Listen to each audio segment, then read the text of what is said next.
सुधा, अब क्यों रो रही हो? तुम्हें पता था ना कि हम दोनों नौकरी वाले हैं। हमारी रानी अभी 1 साल की है। उसको किसी की देखभाल की ज़रूरत होती है। अच्छी खासी माँ रह रही थी। मेरे कहने पर गांव से अपना सारा अधूरा काम छोड़कर अगली ट्रेन लेकर आ गई थी। रानी का कितना ख्याल रखती थी। रानी भी कितनी खुश रहती थी माँ के साथ। उसके खाने पीने, नहाने, सुलाने सबका ध्यान रखती थी।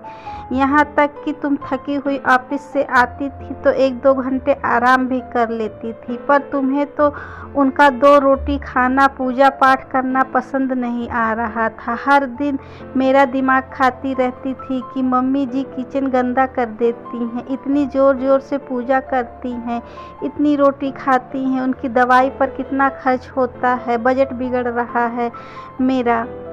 अब क्या, तुम्हारे कहने पर माँ से बोल दिया कि अब आप गांव चली जाओ, हम आया रख लेंगे रानी के लिए। कितनी दुखी हुई थी वे। जाते वक्त कितना रो रही थी। रानी तो माँ के जाने के बाद अभी तक गुमसुम है।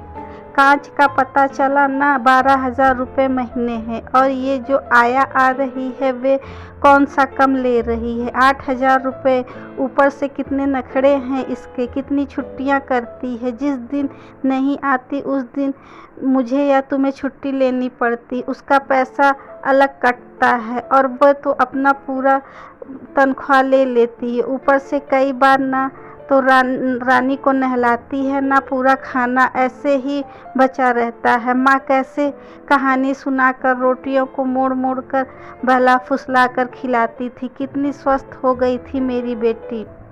अब तो उसका वजन भी कम हो गया है। ये जो दादा दादी का प्यार होता है वो हमसे कुछ लेते नहीं, बल्कि अपना सब कुछ न्यौछावर कर देते हैं अपने बच्चों पर। लेकिन अब क्या फ़ायदा, तुम अपने पैर पर खुद कुल्हाड़ी मारी है। अब भुगतो। अब तुम्हें पता चल रहा होगा कि माँ का कितना खर्च था और तुम्हारी इस आया का कितना।